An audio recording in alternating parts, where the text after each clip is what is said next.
Welcome back, everybody. Welcome back again. Welcome back to Chris and myself. I am Steve. I already introduced Chris.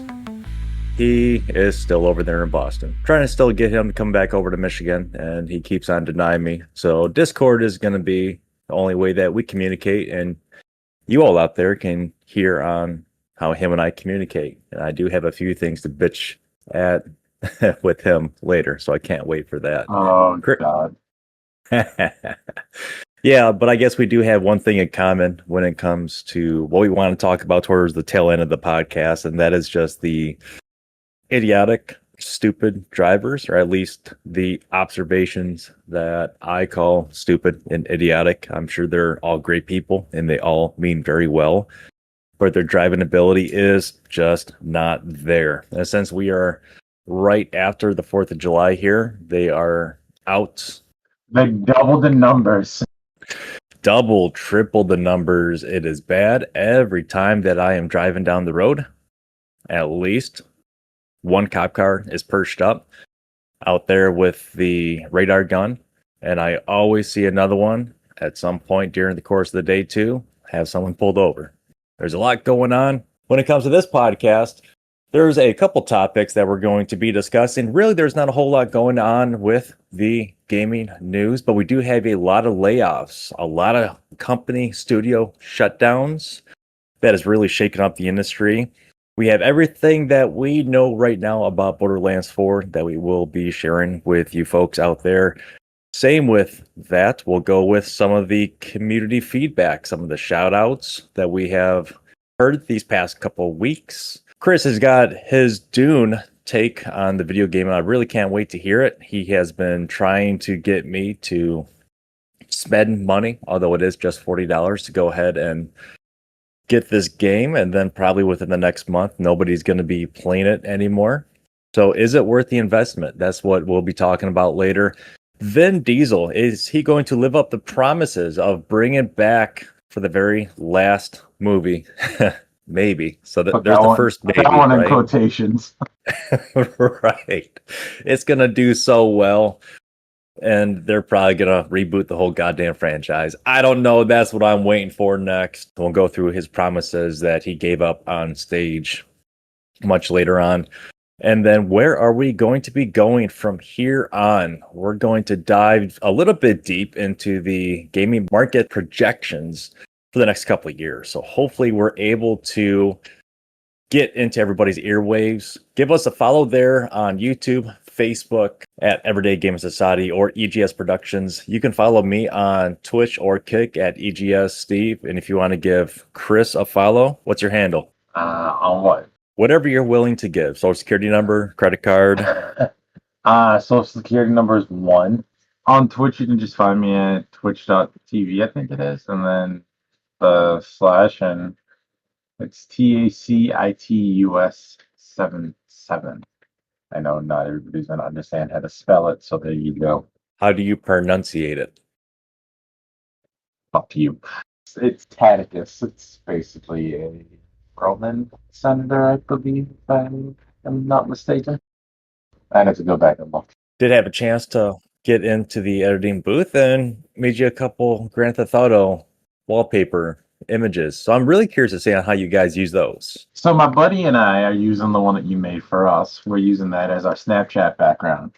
But also where I am right now using it in one of our 5M servers, and it is the background on the character's cell phone. So we tend to make our backgrounds like stupid stuff of each other. So I decided to use that one. And we'll get into that a little bit later when it comes to your role playing and what you do on the servers and the portion of the podcast with what we are playing or what we are going to recommend.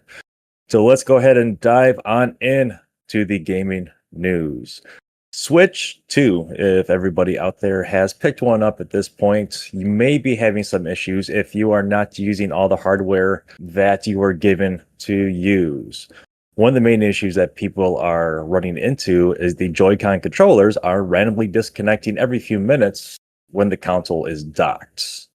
This issue came up and it was reported back to IGN. The tech editor shortly after was able to figure out that because the HDMI cable that you might use, that the one is not provided, but a different one, it will disrupt the console's 2.4 gigahertz Bluetooth signal to the Joy-Cons, and that is going to not allow it to work just because, in layman's terms, it's not a ultra high speed cable. Buy now, pay later for DLC. There's some partners out there. Right now, it's only Xsola is allowing a firm to finance in-game purchases over $50. This is only available now in the United States, coming soon to Canada and the UK. What are your thoughts on that? What fucking game am I playing when I'm paying $50 for a fucking DLC?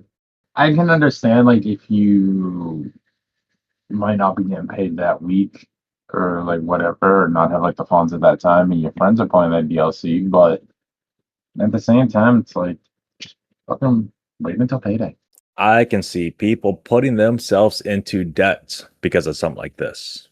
Borderlands 4, everything that we know as of right now. It's going to be launching this year, September 12th, available on the Xbox Series X and S, the PS5, the PC, and a later release, but also on the Nintendo Switch too. We're going to be having, obviously, another open world game, but this is going to be interesting because there's no loading screens between regions. Holly fucking Luya.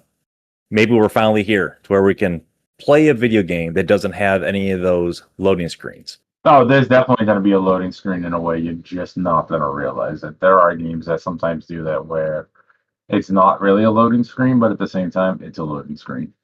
I don't know what title it was. This was back in the PlayStation 2 era. I want to say it was a Tony Hawk game. It was a skateboarding game, but that was one of their big ads, is that there's no loading screens, but there was still kind of a loading screen. It was just like one of those interactive loading screens. It gives you something to do, so you're not just sitting there watching paint dry. I will still take that over being how many hours I spent in Sky Mode when GTA 5 Online came out. It was ridiculous. I wish I would have kept a counter on how many hours was lost during those days. No, they're still lost to this day. It's true, yes, but we're able to get in and to stay in for a lot longer than what it was when we first started to all play. I think the last time when you and I just played not too long ago, last month, able to get right in, no problems, didn't get kicked out, no server lag, no nothing. It was nice. Getting into the game, yeah, it probably took every bit of 5 minutes. But also just going into the open world of GTA Online, I would expect it to kind of take a little bit of time to load because of all the players and everybody that is out there doing God knows what. And you're always yelling at me that I'm in bitch mode or I'm in passive mode.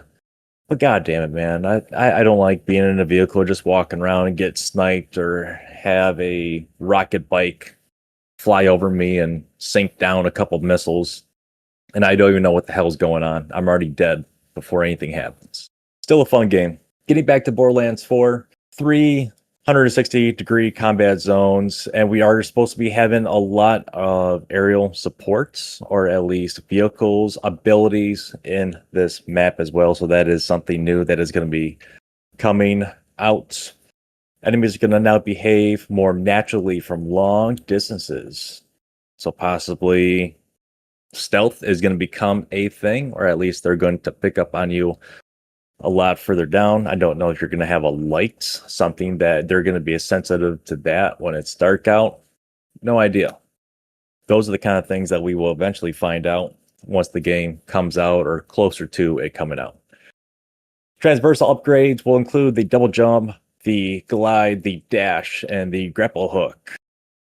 Vehicles can now be summoned anywhere. That's what I love about this, instead of having to find one of those catch a ride stations, having to run, your vehicle fucking blows up. Whatever happens, it could be a very long distance to travel. So finally, yes, another huge win for me is that we're able to get a vehicle from anywhere. Speaking of vehicles, we now have some new vehicle skins as well. One that are supposed to be resembling a pod racer. So that would be interesting to see on how that one drives or rides out. Between all the weapons and accessories, you do have, in quotation, billions of opportunities. And with a game like Borderlands, people that have not played it, yes, it's one of the big perks of the game. It's really hard to get two of the same weapon. Right. I mean, how many times I've had a bunch of times like not like the same weapon, but like kind of similarity perks where once I was done with the weapon, it basically threw it at the enemy when I was done with bullets. Yes, yeah, and it was one of the. I want to say I had the same thing. It was on an SMG, and it also had fire rounds. So if enough bullets would penetrate the enemy, then they would eventually catch on fire. When I was done with it, as soon as I reloaded, you threw it at the enemy. It was a grenade, and then other grenades came off of it. And then you can have the same kind of SMG, totally different set of skills that come with it. So when it comes to that part of the game, it's very cool. I don't know if we're going to be able to customize that kind of stuff. Normally, you're able to customize the weapon skin, but you're not able to customize like, hey, I want to put this modification onto this. Normally, they're already preset, and it's just very fucking random on where you find these drops. But it's very cool on when you find the drops because on a game like this, you can play co-op. I can drop this weapon for you. It's probably going to have a curve. So I don't know if I drop a level 54, if you're going to be able to pick it up at a 17 or vice versa. Or if I drop it, it's going to lower it for you. I can pick it up, but I can't use it because that's how it was in, I think, Borderlands 2. I played with a friend, and she tried dropping me weapons, and I could pick them up, but I couldn't use them yet. Yeah. I'm looking forward to the game. We'll keep on talking about it here. There's a new manufacturer called The Order. It's going to feature alt-fire modes like gravity wells. I want to see on how that's going to play out. I really hope this is not going to be a fucking bouncing off the walls and being a ping pong ball. And I like the pace of the game. I really don't want it to speed up any more than what it is. But let's go ahead and keep on moving forward. Dedicated loot drops right at launch, and it's going to have this featured one-click skill tree maxing. I also want to see what the skill tree is going to be. I do like having the different abilities with the different skill tree sets. I did not think that even in Borderlands 3 it was too much. There's a lot of stuff there, a lot of stuff to unlock, so you're going to have to put a lot of time into it and really grind. But I think for everything that you could do and unlock, it fit the characters very well. And when it comes to characters, we're going to be having 4 new Vault Hunters. We're going to have more skills per character than previous games. And there's only been limited interaction right now between the Vault Hunters that people have played and during the probably alpha and beta for the multiplayer. Reception has been okay with it. Focus is still remaining on mobility and gunplay. Co-op is still a huge core to the experience of the game. I just want to know if one of the Vault Hunters is going to be a Siren, because they are one of like probably the best and overpowered characters in my opinion. I believe they're going to have a Siren. They're going to have a Berserker or some kind of large tank. They're going to have a gunslinger. My guy was still rolling. And they're definitely going to have a claptrap. Yep. That has been confirmed that we're able to mute Claptrap, which is awesome. You know, I wish I could do it to certain people in my life. Hit the mute button, but you just can't. I want to say a Siren is going to be on there. I think the Siren, although a weak character in the movie, I think that the Siren is still going to play a good character in the game moving forward. And even more so, We don't talk about the movies. there's only very few good movie to video game adaptations, or either way around. It doesn't matter. There's only a few good ones out there. I think something like the Resident Evil franchise started out good, started out strong, and then the water just got really diluted. It got really fucking muddy over the years, and it was just nasty. So I found the character info sheets, We have a Siren. Their name is Vex. We have an Exo Soldier whose name is Rafa. We have a Gravatar, and her name is Harlow. And then we have a Forged Knight, and his name is Amon. And it looks like Amon is like kind of like a warrior, like monster worshipping cult, I guess. Gonna have some kind of pet then, is my guess. Probably. The it looks like the Gravatar is a scientist, and then of course the Exo Soldier is, basically the fucking all bronze, no brains, and then the Siren is just the Siren. And then obviously, yes, we're gonna have Claptrap. So going back with Claptrap, you can mute Claptrap. You're still gonna have the subtitles that do appear, but they're just gonna be lines there for reference. And obviously, it's is something that is great to have as a character, and as annoying as what Claptrap could be to somebody, I still don't mind it. And the ability that Claptrap could have to find cool stuff around a safe area or just around the open world, I think is more beneficial than not. And he'll shoot out a couple of funny one-liners every once in a while too, right? So I think the humor level is good. I think the humor level in the game and the writing itself is right at my level. It could be a little darker and be just fine. But for how the game has played for the 3 main titles and the side spin-offs, I didn't care for the side spin-offs too much, just my opinion. So I'm hoping that Borderlands 4 is going to be a huge launch, and it's going to feel like a main game title, not a little side story. It is being built on the Unreal Engine 5. From what we have seen already from Unreal Engine 5 games, things look beautiful on it. So this game should be able to look as seamless as what the games are coming out now already look like. I can't wait. I don't know how you feel about it, Chris. I have a feeling that I'm probably going to pick it up and going to play it and probably dump some hours into it. Well, I take it that if my next words are going to be, you want to do a run through together? Either we can start from the beginning and kind of make a series out of that, or we can just do from Borderlands 3. I'm down for whichever if you want to do a run through together.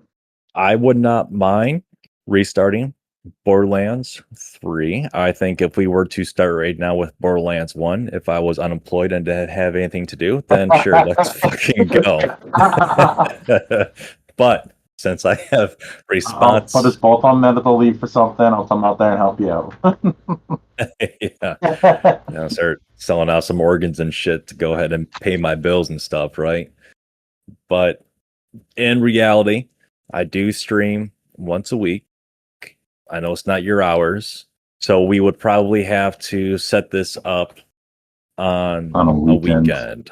Correct. It would be on a Friday night, depending on the time of night I want to get started. On a Saturday or on a Sunday. Saturdays, I'm pretty well stacked on things to get done. I would not mind doing it, though. If we are going to do it and do a gentleman's digital virtual handshake, then I will start to work on some audio files and everything for us. I want to redo a stream layout for myself, and I could be ready to go by this weekend. Yeah, so if we wanted to do it, then by the time this podcast comes out, we will be streaming around that exact same time. If the game comes out is September, so we do have some time to figure this stuff out when it comes to Borderlands 4. But for Borderlands 3, yes, I would not mind picking that back up, and I still have it downloaded. I'm looking at it right now on my Xbox. I would probably just have to update it real quick, but it's good to go. I'd have to double check. I don't remember if I did it off of Game Pass or if my buddy that I file share with got it. I'd have to double check. It's one of those games, just like GTA Online. Age of Empires 2 has been on there for a while, as has State of Decay 2. I'll pick them up. I'll play them every once in a while. They're great games. I don't want to delete them and have to wait a couple hours to a day and a half to get them back onto the system. So we're just going to keep them on there. Because if I get rid of Call of Duty, that's like 160 gigs with one game. I already got rid of it. By the way, speaking of Game Pass, it's something that kind of tracks back. I want to say to 319. High on Life that comes to Game Pass on 7/14. So get it and have fun. I've heard good things about that game. Last person to tell me to go ahead and get that game was Leo, or as Nasty Civic people know him on the EGS website. He wanted me to try it. If it comes out, and it will come out on Game Pass, I will download it. Sure, it's not going to take more than a couple gigs to go ahead and put on there. And I think it is going to be a game that I'm probably going to enjoy. Don't know if I'm going to spend a lot of time in playing, so it's going to be, I don't want to say nothing special, but I'm definitely not going to be putting in Stalker 2 hours into it. No fucking way. I can tell you, I will definitely be like kind of replaying it again when it comes back to Game Pass because I enjoyed it. And I've seen some new things that I haven't seen before, so I definitely want to kind of run back through and try to find those again. Here's a game. Let's go ahead and bring up the next one that we have here on our list. Dune Awakening. It came out June 10th of this year. It has sold over 1 million copies in just 2 weeks. Being developed by Funcom. And this is within the studio's history, surpassing Conan Exiles, the fastest selling game title that they have. At its peak, it was 189,000 concurrent players on Steam. It was among Steam's top 10 most played games during the launch week.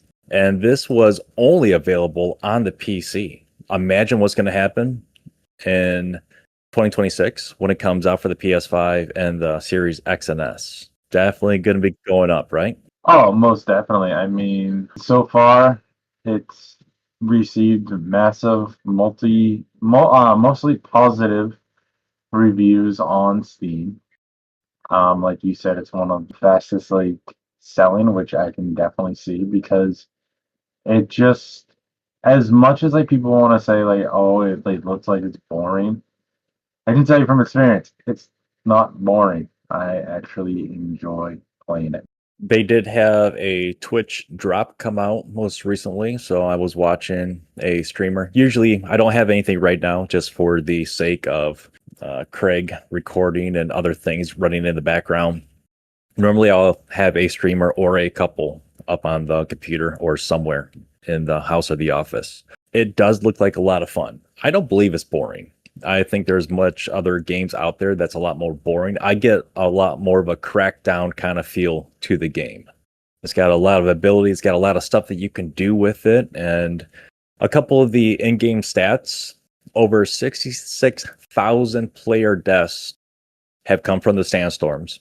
I have yet to have one of those yet. What about the what has been crafted? So a lot of this stuff, at least this next thing, and then the popular mentor and the least chosen, you would be better in pronunciating than me. So what's the next one that we're looking at here? It's over 500,000 has been crafted so far. So that the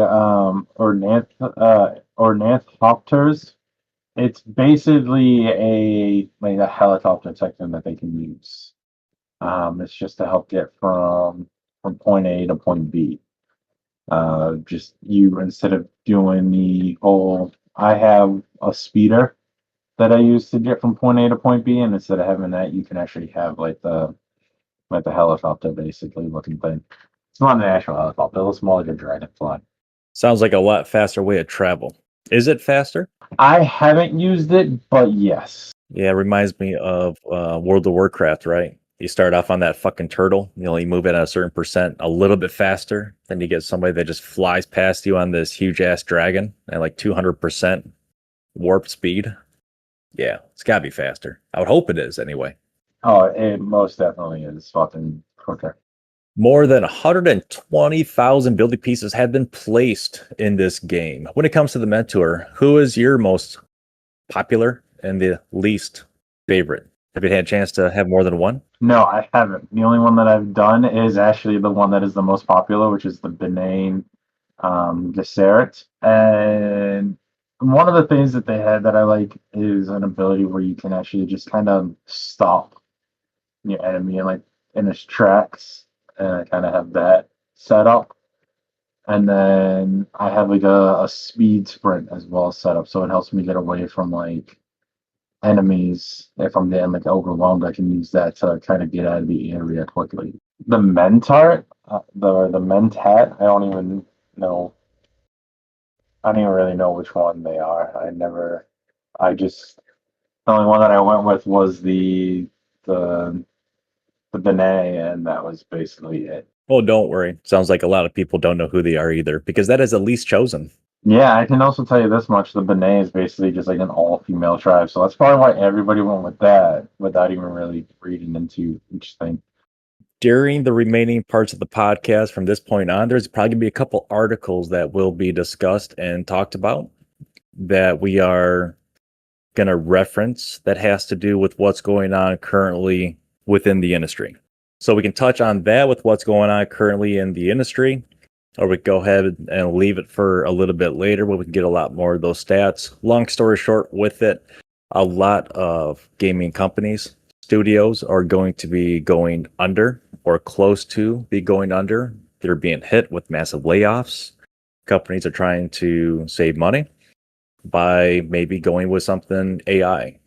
AI could be eliminating jobs. There has been a strike that has been going on that we have been covering as well here at EGS Productions on the podcast. And it's a very dog-eat-dog bloodbath kind of world right now. If you're going to be any kind of game developer, if you're a graphic designer, tester, doesn't matter from the sounds of it, AI could be taking your job. So it could be a very real thing. The first one that's going to begin the X, at least the first one that we're going to be talking about, is going to be Anthem. I remember playing this game before it was released, and they had such high hopes on this game. And they was talking about EA, Electronic Arts. So this was also, it was in a public setting, but it was at a closed event where you needed to get a ticket to go into. I was able to hop the line for what it is that I was doing, the people that I was with. So I was very fortunate with that. I was very fortunate to play a couple matches more than what was normally allowed before the general public got in. So it was a great experience. I liked the game, but also remember this game came out a long while ago. And when I was playing the game, it was not fully completed. So yes, there were some problems. And when you were there, they were taking notes and jotting stuff down when you were running into these problems. And didn't think much of it. But when the game released, it was, well, I guess I'll put it nicely. It was a pile of shit. And it lasted this long. It's finally going to be shut down January 12th of next year. It was developed by BioWare. That's still too far away. Yeah, right. You talk about saving money. Maybe just go ahead and cut that fucking cord right now. But it's going to be completely unavailable after the servers go offline. And it was designed as an online-only live service title. All right. So let's dig just a tiny bit deeper into it real quick.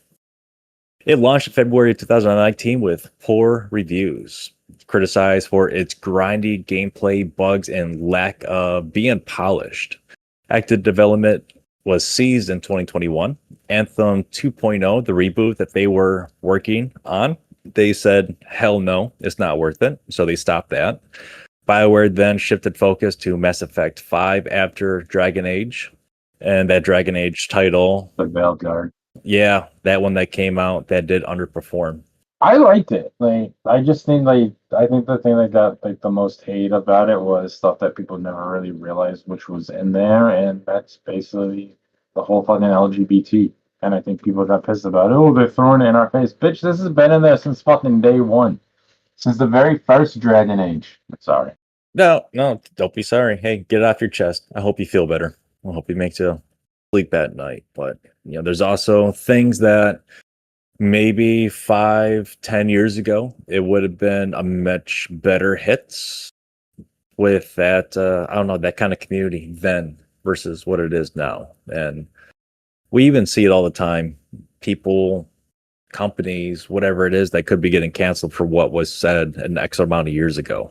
So it's really fucking ridiculous on how some of this stuff is. So yes, I agree with you. I've been vocal about this before, so I'm just kind of over it. Anyway, let's get back to Anthem. When it came out in February 2019 to the end of 2023, it only sold 5 million copies. To put that in a little bit of perspective, game that we just got done talking about was Dune, and that sold what, 2 million? And or no, I'm sorry, 1 million in 2 Over weeks. 1 million in 2 weeks. Yeah. So the game really did not do well. It was a good rival to Destiny, but then we could not get players to stay in it. So when it comes to the players that are still playing it right now, what the hell's going to happen to you? Well, you can still play it until it's shut down. Again, the shutdown date is January 12th of next year, so that is going to be your D-Day. It will be removed from EA Play on August 15th, and all premium currency sales has already ended on the 3rd of July. I had to deal with this myself. I'm going to bitch about this. I had to deal with this myself with another EA title, and this is exactly what it was. It was still a physical copy of the game that I got at the time, and this is 2001, maybe, so early 2000s. And it was all server-based game, online only, and it sucks. Then you didn't have the microtransactions like how the people do now. So I can only imagine the people that have dumped hundreds, if not thousands of dollars into this game. And as soon as they turn that switch off in the fucking server room for it, there's no more. There is no more. So when you're dumping part of your paycheck or whatever into it, think about it, right? Let's move into something a little bit more happy. Helldivers 2 is going to be coming out finally on the Xbox X and S, August 26th of this year. Cannot wait. I've seen a lot of people play it. It's a game that I've been wanting to play myself, but it's something that I just haven't wanted to buy. Is it going to be available on the Game Pass? We don't know that. Nope. Yep. They've already There said you it's go. not going to be available on Game Pass. Of course. So that's something that thankfully I still have a service like GameFly. Got to get through GameFly. Cool thing about that though, it's only going to be like $49.99. Yeah, it's going to be another one of those expensive games. It's not expensive, honestly. Like the funny thing is like, you're saying it's expensive, but it's not, because $49.99 compared to most AAA games is a great price. And the fact that you could actually just go ahead and buy the Super Citizens Edition for, like, I think it was $69.99. That's basically what you're paying for the price of another game without anything else. Whereas the Super Citizens Edition gives you like another armor set. It gives you access to, I think, 2 of the already released war bonds, and then it gives you like a couple other perks as well. And it's like you get all of that for the price of one game. For the price of the Xbox Game Pass, I currently have 410 games that I can play.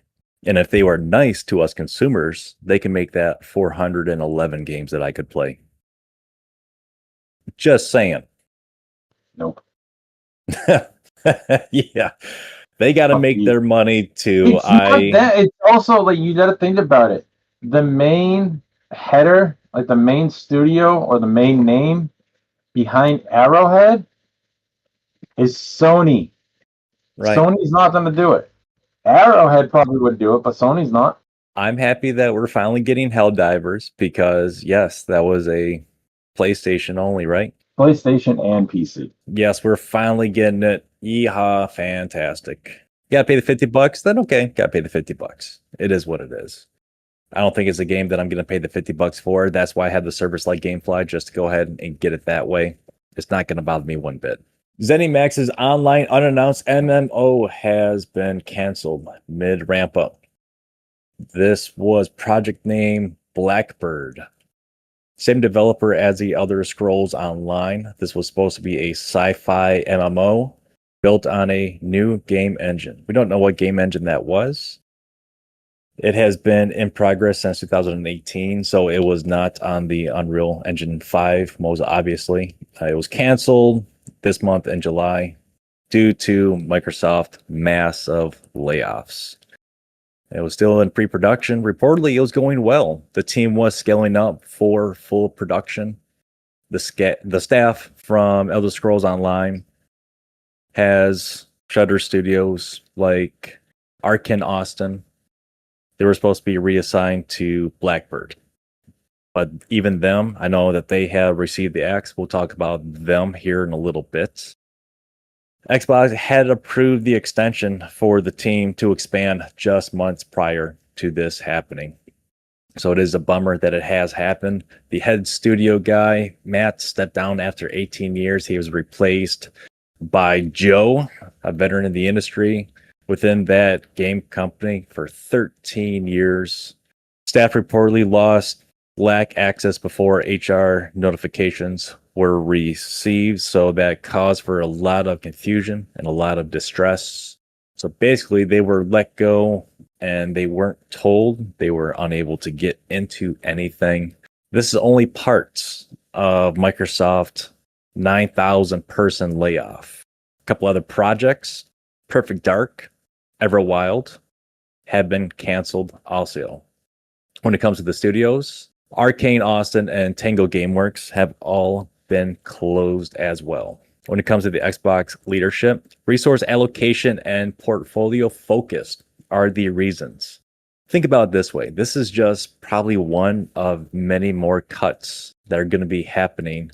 We're only in July. Yes, we are just over halfway through the year, but I can see some more cuts coming around the holiday season.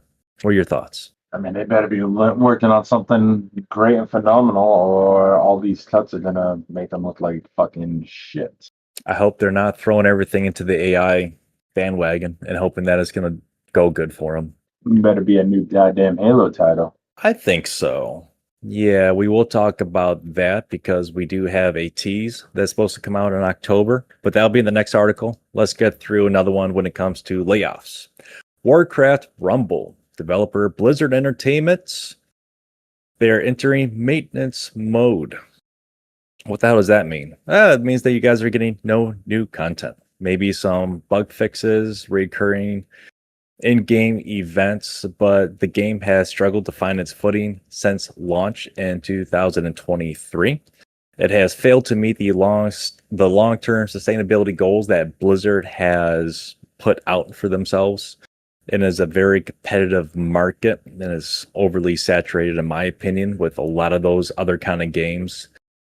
And again, this is part of that Microsoft layoff. Honestly, just seeing how you had why it happened, it's competing in a saturated mobile strategy market. Basically, what it means nobody was paying for the game on that pay to win bullshit. Probably. It is, I never played it, I never downloaded it. I didn't need to. I read enough on it. I did watch some people play it as they were reviewing it too, and you get the feel of Clash Royale. And with that kind of game, just like any kind of game that is kind of out right now in the app place, is heavily endorsed by those microtransactions. Go ahead and pay us to play this free game.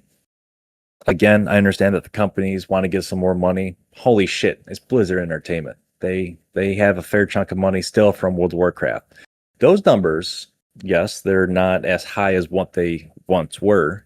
I think the company there is kind of in a null as well, but that's for a whole nother podcast discussion. It's a bummer that more people are going to be losing their jobs, and to the folks out there that have put the money into Warcraft Rumble, it really sucks that they're not going to get anything out of it. Now we're going to talk about Halo. Between October, it's one of my favorite games. Yes, yeah, but it's definitely something that I'm probably going to play to the end of my days. And even if it is the old Halo games remastered 20 times over because there's just no fucking creativity in the marketplace anymore, then yeah, I probably will. Halo is going to be one of those games. So for the event, it is going to be the Halo World Championship. between October 24th and 26th, held in Seattle of this year. What they are going to be doing is teasing, hopefully, a little bit about what's going to be happening. So the Halo prototype, they came out last year, debuted as Project Foundry. It was built on the Unreal Engine 5. So at least that has been confirmed that they're going with a great looking engine. Halo Studios confirmed all future games will use UE5, the Unreal Engine 5, retiring the old engine, which was known as Slipspace. So thank goodness. Xbox boss Phil Spencer teased the return of a classic for 2026. Yes, we've already talked about this, right? But are we going to call it the Halo Combat Evolved remake? Do you think it's going to be a remake and they're going to have to wait another couple of years to get another actual large Halo title? What are your thoughts on that? I don't know. I mean, we've already had a Halo Combat Evolved remake. One that I would really like to see a full-on remake about, especially with updated graphics, especially with the Unreal Engine 5. I would definitely love to see Halo Reach remade first. They need to do something. It doesn't feel like Halo when you play Halo Infinite. And I still play it. But it doesn't feel like a Halo game. I believe the open world was a nice touch, but I think that also took away from the story. I can do a whole fucking couple hour rant on Halo. I'm not going to do that to everybody out there. So a couple rumor projects possibly in development is going to be, yes, what we just talked about, the Halo Combat Evolved remake, possibly an expanded Master Chief Collection, a new main storyline entry for Halo Infinite, or maybe Halo Wars 3. I would not be mad at it, but I'll be more mad to get another bullshit title instead of another actual main release Halo title. We'll see what happens. The company, the franchise, they need a win. I would rather see more or less because it's probably one of the most popular Halo releases besides Halo 3. And like I said, I would prefer more a remastered with Unreal Engine of Reach.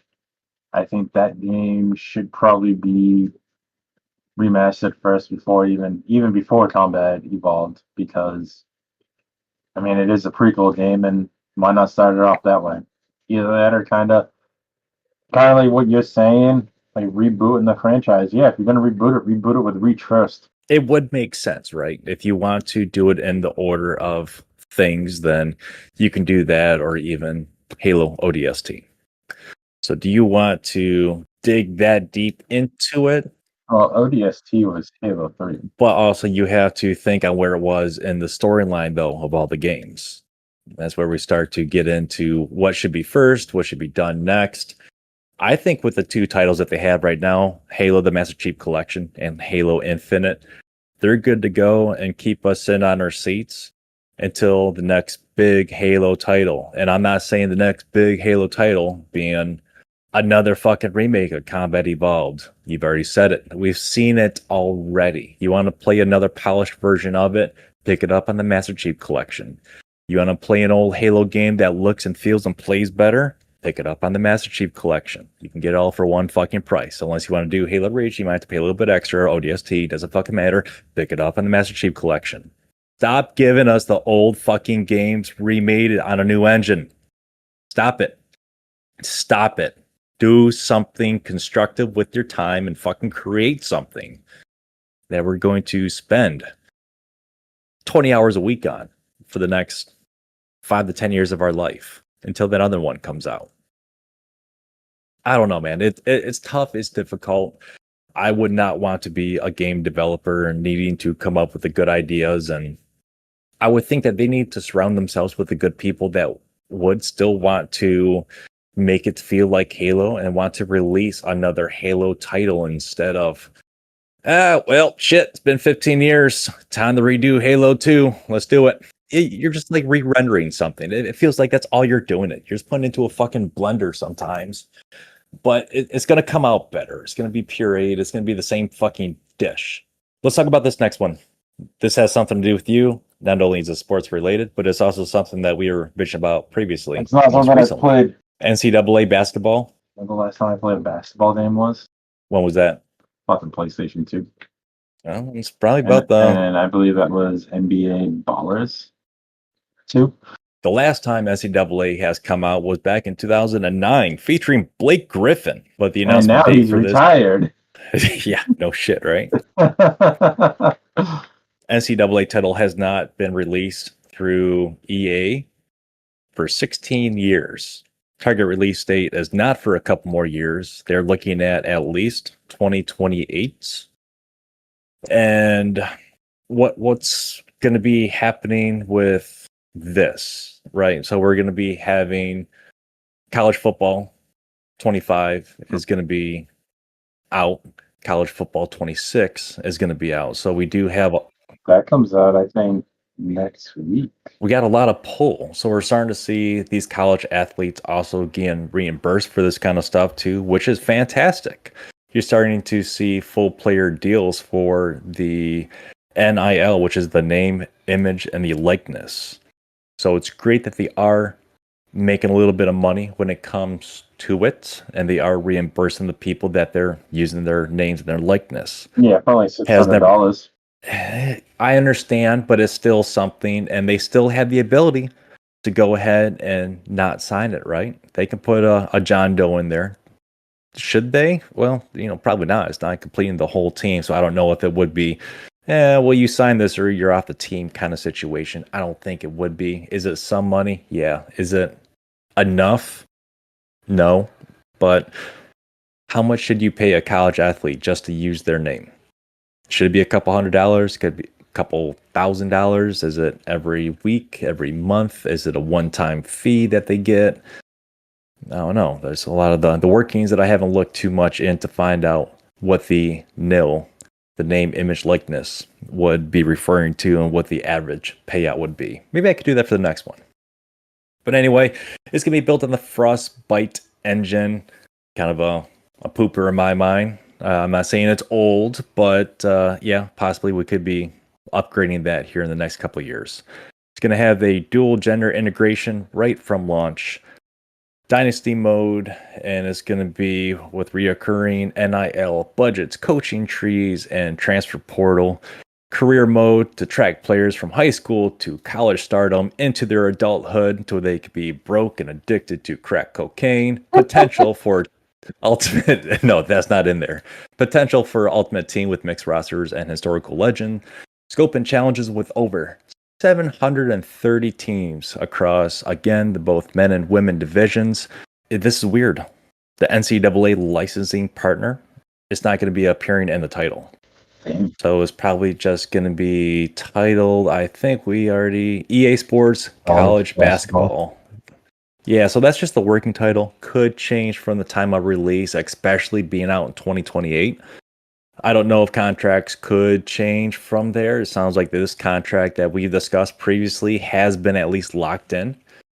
And I'll be also curious to find out how much money that was. I mean, last time we were talking and thinking, it was in the billions. How do you get Fortnite? Oh my God, here we go. So back into Fortnite. There was a cheater that was found and banned for life during a tournament. This person, we'll just call them Sebastian, out of California. The violation type was a hardware spoofer and multiple fake accounts to cheat in 839 cash tournaments. In over 4 months, winning almost $7,000.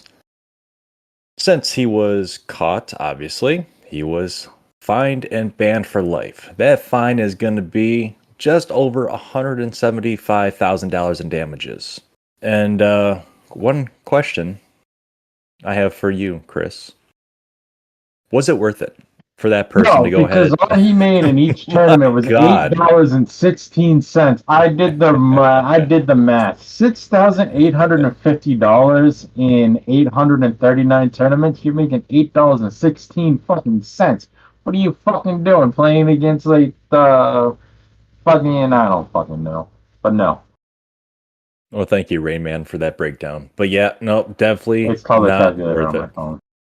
Call of Duty, a game that Ain't that smart? we have played in the past, a game that we, really haven't played.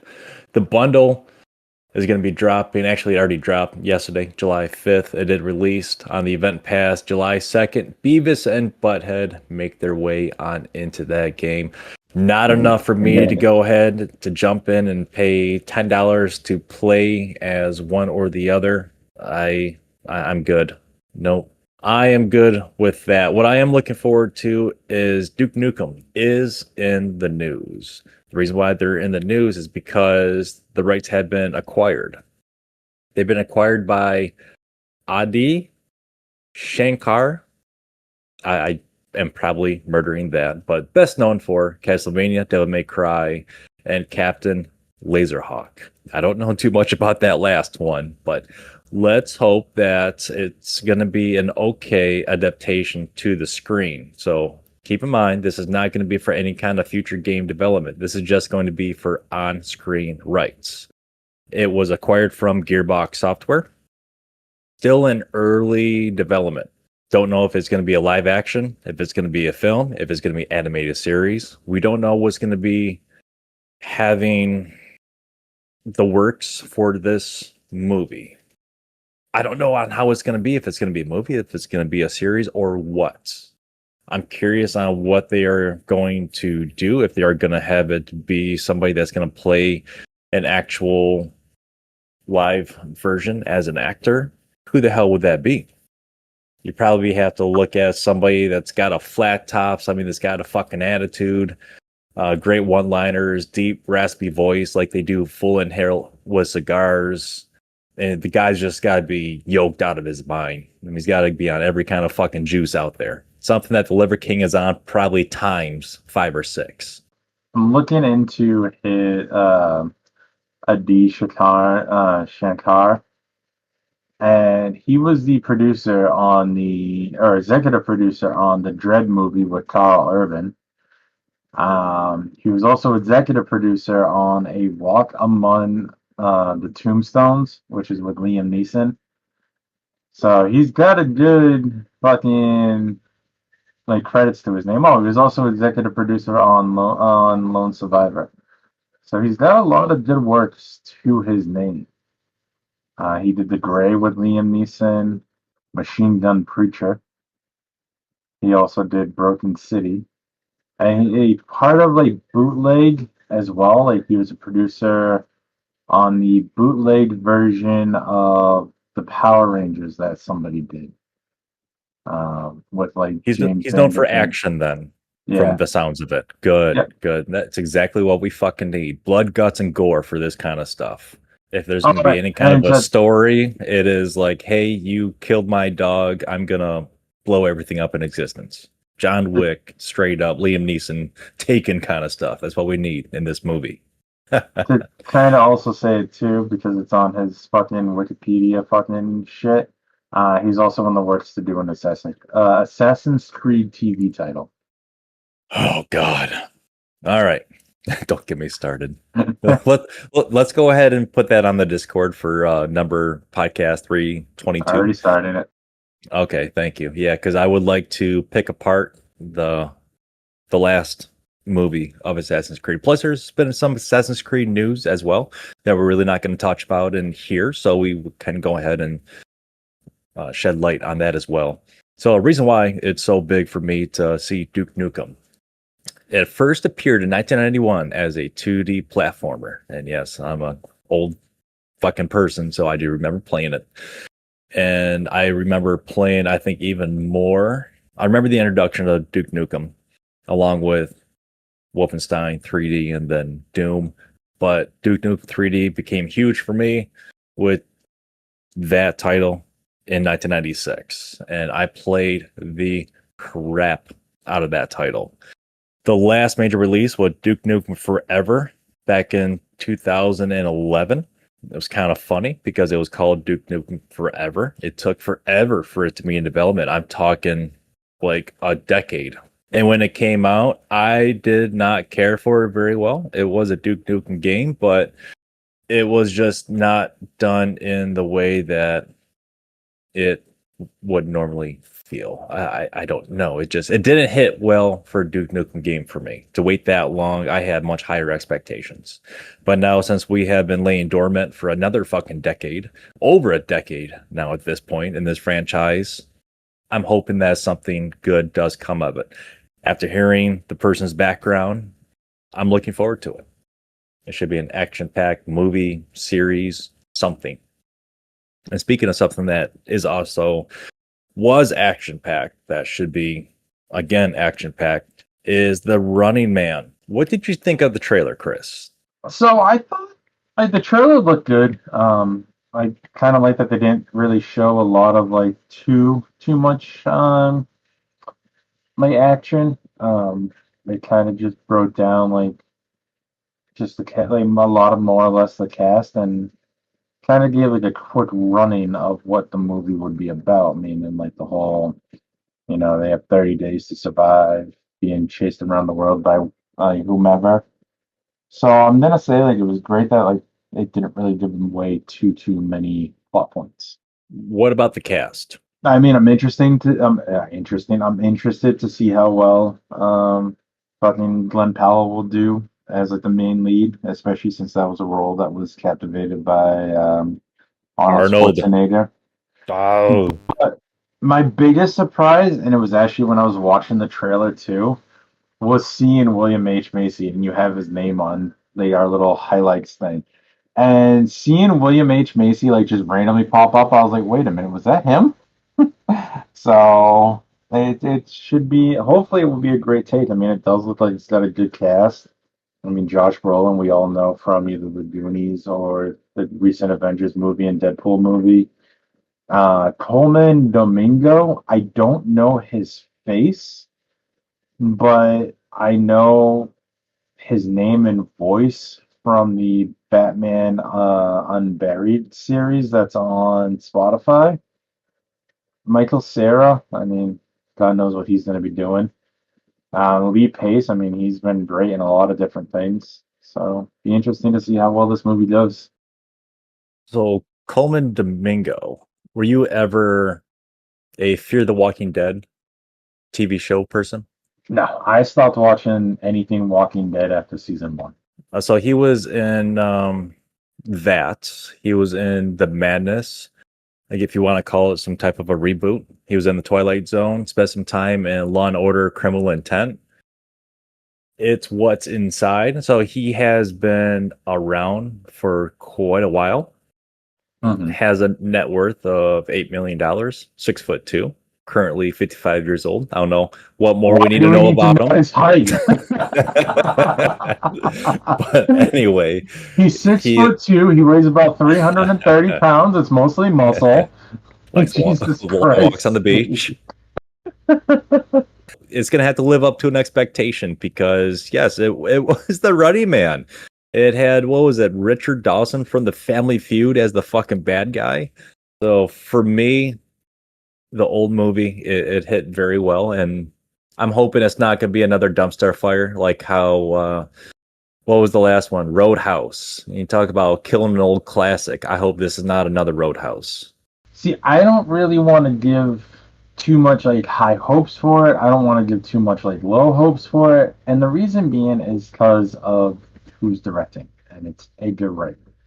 And I mean, we've all seen a lot of his works. I mean, especially if you're big with the Cornetto trilogy, which is Shaun of the Dead, Hot Fuzz, and The World's End with Simon Pegg and Nick Frost. So his work is phenomenal. But as far as like we've had these conversations before with remakes taking place, we all don't know how it's always going to be in general. But again, I'm not giving any up or down because of who's directing it right now. I want to see it in person, and that's when I'll make my decision. I'm not going to say anything bad about it now. I'm not going to say anything good about it now. I'm just going to say I will wait until the movie comes out itself. Speaking of movies coming out that I may break into a local theater for, depending on if there's going to be one that comes out locally. TMNT, the original 1990 movie, is going to be having a re-release in theaters, some select theaters, August 17th and August 20th of this year to celebrate the 35 years of it being released on so many years ago. Well, you know what else is being released as well, kind of like the same way that TMNT is as well. What's that? Then it actually starts today, the 41st anniversary of This Is Spinal Tap. Because we need to celebrate every year. Oh, and then Time Cop. Oh, they're doing a retract for that one. August 17th and 20th. So Lilo and Stitch 2 has been confirmed. The announcement date came out June 26th of this year by Walt Disney Studios. It is going to be a sequel, and it is in development. For what we have, looking for a release date, not 100% sure. When the first one came out on May 23rd, opening weekend, 361.3 million worldwide. And the current total is 914 million globally. It's one of the most successful live action remakes that has done a lot better than Snow White. So at least. Well, yeah, we know it did better than fucking Snow White. Snow White was a fucking downfall. Well, no, it did better than Snow White. Bitch, please. We all know it did. I thought about going to see Snow White just because I heard how bad it was. I was like, why am I going to go pay money to go through that much fucking problem? I'm just going to wait for it to come out. And then if I'm going to spend time and I still have not, because I can watch it and I probably won't, then maybe I'll put it on for a good laugh or to see how bad it really is. I think if we had the original Sonic 1 with the looking of Sonic 1, then it probably would have had that exact same feeling of what the fuck am I watching? Let's talk about Mr. Vin Diesel and his big promises. So what's going to be happening in April of 2027, one might ask? Oh, it is going to be Fast X Part 2. Or also, if you want to talk about the numbers that we're at, number 11. My fucking God. But anyway, so what we're going to be seeing here is the setting is coming back to Los Angeles, where it all began. It is going to focus on street racing and car culture. It is going to move away from trotting around the world and, space too, from what I've heard. We're not jumping from skyscraper to skyscraper in fucking vehicles. We're not hopping onto an airplane from a vehicle or launching from an airplane with a vehicle. I hope we're not going there. I'm hoping everything's going to be on ground. There's not going to be any aerial support. I don't know what's going to be happening when it comes to Brian O'Connor's comeback. He's supposed to be returning from the dead at some point to make his final appearance. It's going to be CGI. He's going to help with his brother, which looks really fucking like him, right? Well, I mean, when fucking Fast Furious 7 came out, that was what, 2013? So it's been like 12 years. They have like the whole deepfake now, which kind of looks a lot better than what it did back then. So I wouldn't be surprised if it actually does kind of work in a way. I believe it will work in a very good way, and I think it's going to hit extremely hard. And I think I myself am probably going to watch this. I don't know if I'm going to go to the theaters and watch it and pay money, if I'm just going to watch it on a streaming service.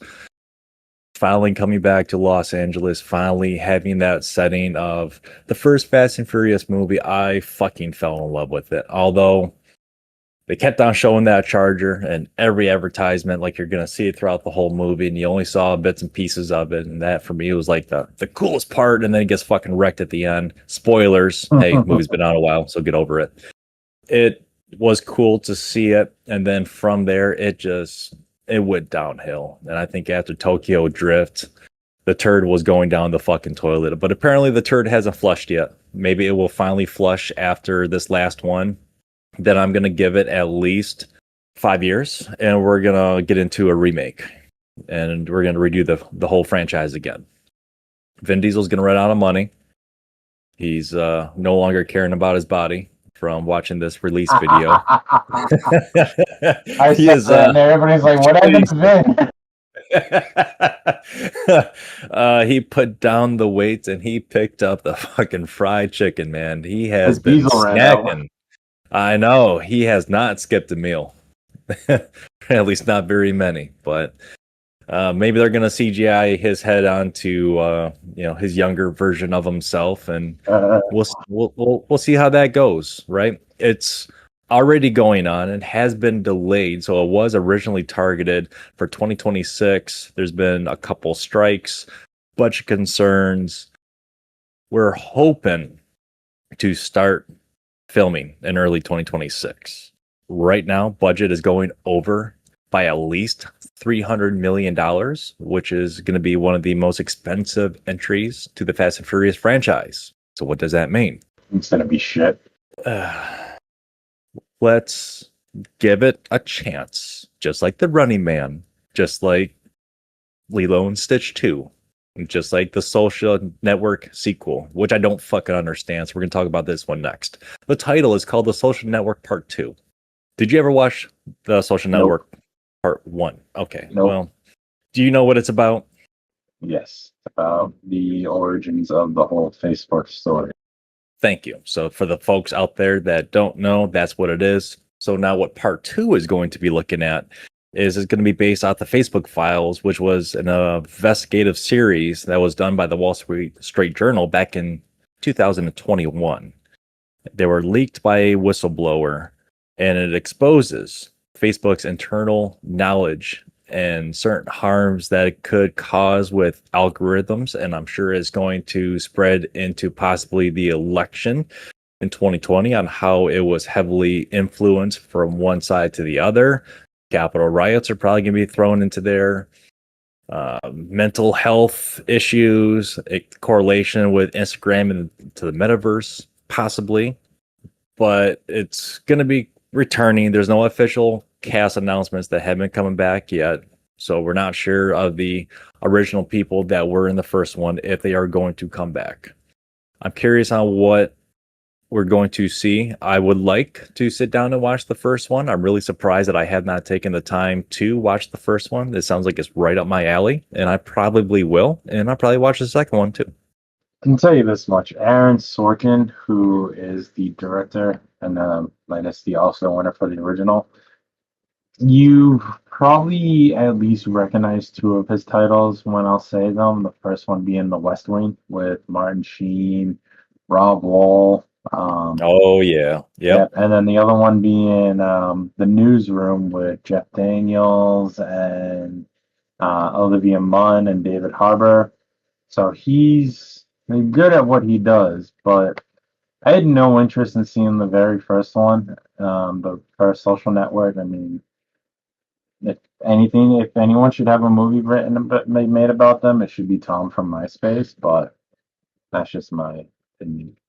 Well, we got one from Jared the Subway guy. That didn't turn out too well. So let's hope that Tom from MySpace story is much better, huh? I mean, the dude made like $2 billion, so yeah. Next James Bond film finally has a director. Same director that has done the first Dune movie, Blade Runner 2049, and Arrival. Denis Villeneuve. Probably butchering Yeah. that. Was that close? Give or take, yeah. Hell yeah. All right. Well, the studio is going to be Amazon MGM Studios. This can be the first Bond film that is going to be under Amazon MGM's creative control. That's going to be interesting to see on how they're going to take it. And the director calls it sacred territory and a childhood inspiration to be doing a Bond film. So it sounds like there's going to be a little bit of heartfelt, the kid coming out in him when he is doing this. So I'm hoping that that does play out very nice. Right now, the director is going to be prepping to do another Dune movie that's going to be coming out in December of 2026. Bond production is likely to begin after the third Doom movie is going to wrap up. So maybe late 2027, early 2028 is when we're going to start to hear a little bit more on this. We're probably going to hear more casting and stuff along the way up until that point, but we're not going to have much movement, at least for a couple of years when it comes to it. But at least we're moving in the right direction for it. Be able to see Bond again on the big screen. Some gaming events that are going to be coming out here shortly for at least this month towards the end. San Diego Comic-Con. We will go ahead and do a full recap podcast of everything that has been discussed when it comes to the pop culture, what goes on at the convention, the panels, the voice actors, the appearances, different game surprises. Hopefully some stuff will get released that will cheer us up a little bit. We won't have more companies and studios being shut down by then. Might happen, might not. We'll find out. Then Gen Con Indy, July 31st through August 3rd. That's going to be tabletop and board games. We do have some video game crossovers that could be coming out of there. Then the next big one that we'll talk about again in another podcast will be Gamescom. That's not until August over there in Germany. So when it comes to the cuts that are happening there at Microsoft, between 2022 and May of 2025, over 35,000 jobs have been lost globally. Holy fucking shit. Some of the major publishers that have been involved, Unity, Microsoft Gaming, Electronic Arts, Sony, Epic Gaming, Embracer Group, Two-Tone Interactive, Ubisoft, Sega, and Riot Games, just to name a few. Other cuts that have happened to Bungie, Hidden Path Entertainment, Wizards of the Coast. When it comes to the indie side, Firewalk, Galvanic Games, Ridgeline Games. Why is it happening? Post-pandemic corrections and staffing and revenue. So yes, pandemic, everything shut down. Even, I don't want to say we shut down, but there was a lot of stuff that did shut down. Then we started to do a lot of hiring, working off site, finally getting back to the workforce. It seemed like the headcount just really wasn't there for maybe the demand of what's going on. I can't imagine the demand of video games or a set video game going away. But we are probably going to be having many more studios to have effect by this towards the end of the year. So a lot of studios did have a ramp up between 2020 and 2022. And with seeing that, we were able to have a lot more production. Now we're able to have the production being taken by stuff like AI. And they're doing it in a lot of games. They're doing a lot of movies. It's taking a lot of jobs. So again, we talked about it earlier. I'm not going to fucking beat a dead horse any more than what it already has been. It sucks for those folks. It honestly does. On the plus side of things, when we're talking about video games, we are trying to make projections on what we're going to be looking at for the next couple of years, on where we have been for these past couple of years. So for right now, we have went from 236 billion last year to now 265.9 billion. Sorry, I don't know if you want to edit this later, but I saw something that I meant to bring up with San Diego Comic-Con. I saw something interesting this morning, and I didn't really believe the source, and then I started digging a lot more. Most of the big studios are skipping Comic-Con this year, meaning Marvel Studios, Lucasfilms, Warner Brother, Legendary, Sony, Lionsgate, and Paramount are all skipping a film presence at the conference famed Hall H this year. That is not surprising, seeing that that's what game companies have been doing these past couple of years. They've been, some of them have done a very good job on doing their own releases and their own announcements, their own platforms. So from like a quick quote that it looks to be, and it's like one that like a lot of insiders have agreed on. It simply comes down to timing and cost, but acknowledge the challenges that come with the event. And I mean, for Hall H, I mean, they have to make their commitments roughly 6 months in advance. So it's not like it's just an easy thing for everything to be all said and done with. But I mean, we had what was it last year?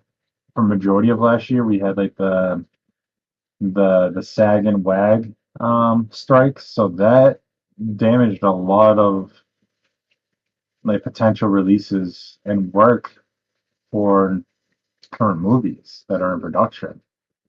So I mean, a lot of studios might not have a lot of things to showcase this year, you know?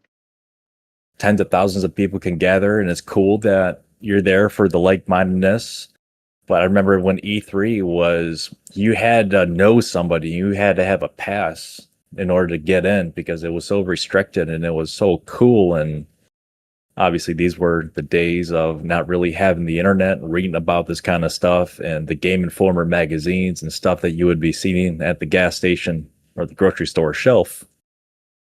Nowadays, yeah, you can be at the convention by one of these streamers or just by the multiple news media coverage. And that's what I do now is it doesn't matter what I'm doing. If there's a large convention or game release or a press pass or something going on, I'll just put it up on the phone, TV, something playing in the background. And hey, I'm all good. I'm all set. I don't need to be there.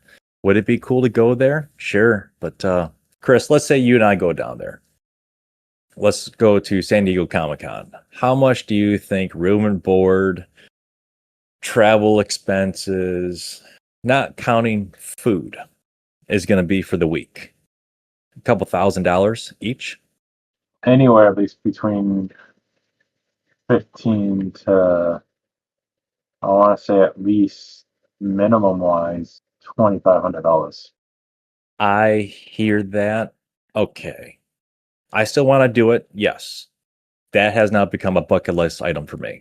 I'm not gonna save up and like, hey, I'm gonna go to E3 next year. I'm setting a hard date. Right Nope. at the EGS credit card. Yeah, break out the fucking company credit card, right? We'll just start charging and then file for Chapter 11 and rinse repeat in a couple of years. That's how you do it. We'll put it on Mike under Mike's name. They'll never find him. Chapter 11 bankruptcy, man. This dangerous do-over. All right, getting back to the segment breakdown between mobile, PC, cloud, streaming services, and other esports for everything that we were discussing. The only one that's going to be having a major jump between year over year is going to be cloud streaming. Yes, they are all going to jump when it comes to the pieces of the pie and what makes up for the segments that I am talking about that we're pulling from. But cloud streaming is going to be having the biggest jump. When it came to gaming revenue that was reported last year, 2024, mobile games had almost half of the pie filled at 49%, which is insane. You think about it breaks down to 5 billion users worldwide. Again, cloud gaming is going to be coming in at the fastest. In 2020, it was only reporting a revenue of 1.1 billion. 2024, 6.9 billion. And it is projected to hit 18.7 billion. Now, I am going to give a little bit of advice, and that's all it is. I'm not going to tell you what to do. It's all going to be on you. If you are into stocks, investments, I would advise to maybe looking into stuff like that. If this is going to be the future, if it's not going anywhere, if you're fine with putting your money into the stock market, whatever amount you're going to put in, think of it that it's already gone. But if you pick good things, I'm not going to tell you what that is because I'm not a financial expert. I'm not trying to give any advice. I'm just saying the market is going somewhere with it. This is not going to go anywhere. It's only going to be getting better. It could be a slow burn, but something like AI right now, holy shit, right? That's going to be a huge driver for a lot of this stuff. A lot. And I'm not going to go into that. There's a couple risks and challenges when it comes to the sector and what I'm talking about when it comes to games. And we'll just use mobile games, for example. The crisis is every single month, over 35 new 1,000 mobile games are put on to a platform somewhere that you can go ahead and you can access. So if you want to go ahead and release your own game as an indie person, imagine trying to break into that kind of market. Fucking wild. Latency issues. The cloud, you're going to have a lot of demand. Depending on where you live, it might be good, it might be great. You might not even be able to use it at all. Licensing delays when it comes to China, iOS privacy rules, UA costs, studios. How many big studios are going to release small mobile games? Are they going to stick to the big main titles? Do they see that goddamn mobile game is there? But then you got someone like Blizzard that went and did Warcraft Rumble, and now years later the game just didn't take off, and now they're shutting off the servers. Are they even going to mess with the industry here on the mobile side? I don't know. It's really interesting to see on how you want to take it. We haven't talked about virtual reality in a little bit. Virtual reality is still going to continue to get better. A lot of things are going to continue to get better. And if we're still going to hold that trend, if you want to invest, you're going to do really good. When it comes to you as a gamer, as the consumer, you're still going to be doing good because you're going to be playing the latest and greatest and the coolest and the best sounding stuff out there, but it is going to come at a price. Things are going to get more expensive. Let's get to the section of the podcast for listener shout-outs. Had a couple of new followers on Twitch. Had one there on Kick, but it was one of those bots that wanted me to contact them, probably give them my social security number and credit card and address on where I live to, help boost my account because, I'm such a good person and I have great content. Kiss my ass.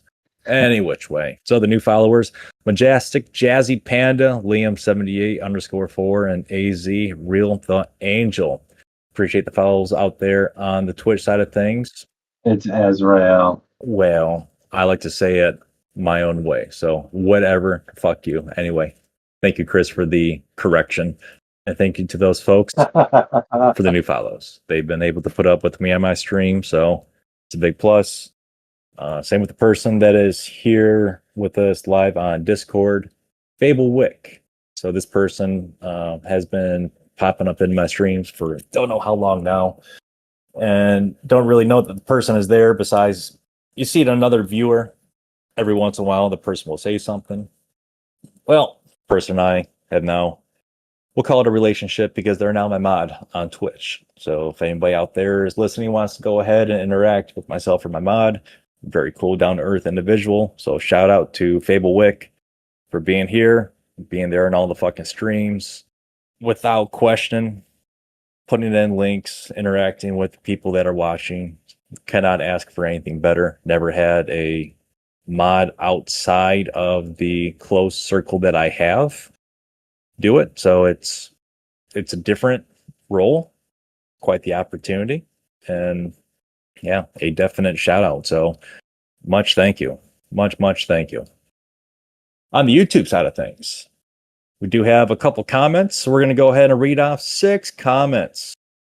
All right. So the first one is going to be from Godman7331 on a Lego Harry Potter video, years 5 through 7. Oh, Children Achievement Guide. You can only unlock this achievement using specific skin variants. You can't just select them. You have to reload the game with them already active. Great tip. Thank you very much. Appreciate that. We have another one coming in. Holy shit. We're just going to say Nathaniel. We'll give out some numbers. Nathaniel7358. On the video, Homefront, Newspaper Collectible Guide, 1 through 10.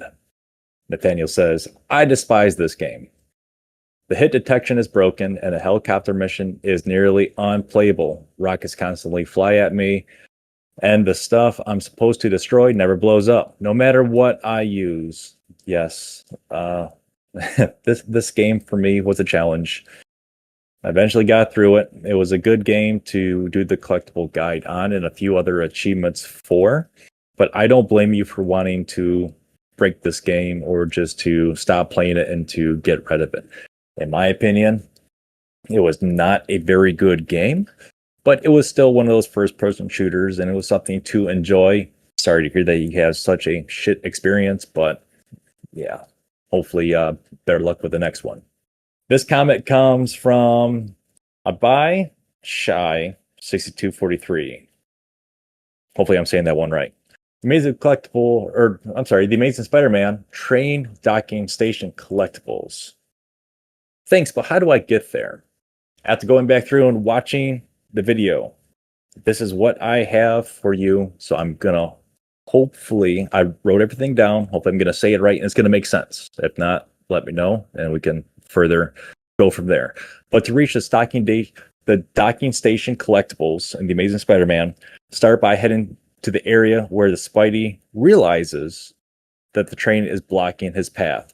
Swing over to the train and then look to your right. There's going to be a magazine on top of some boxes. From there, follow the tunnel to access the console and to move the train. Once you do that, keep an eye out for the bi-level platforms that are glowing cabinets and your Oscorp logos. Usually that's going to mark where the collectible is.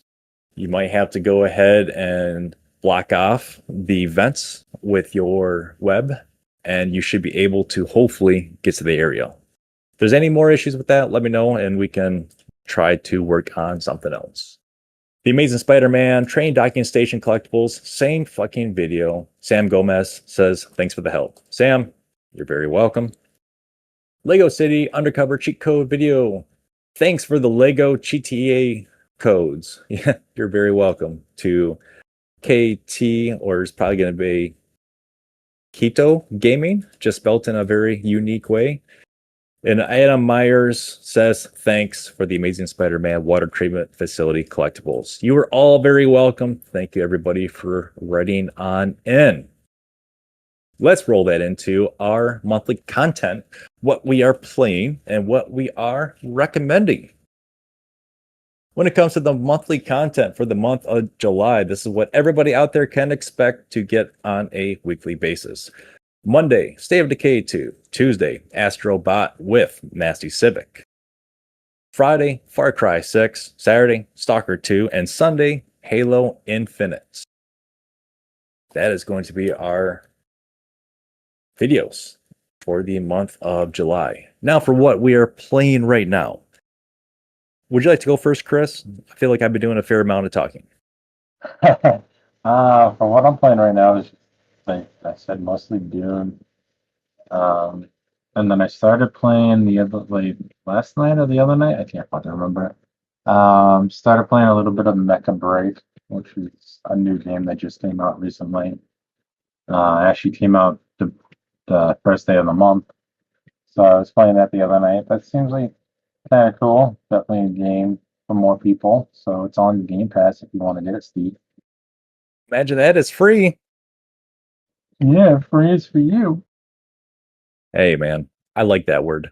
It's hard to turn down. It's not really free because I'm paying for it, but I still look at it as free. Makes me feel better. I'll just download the damn game.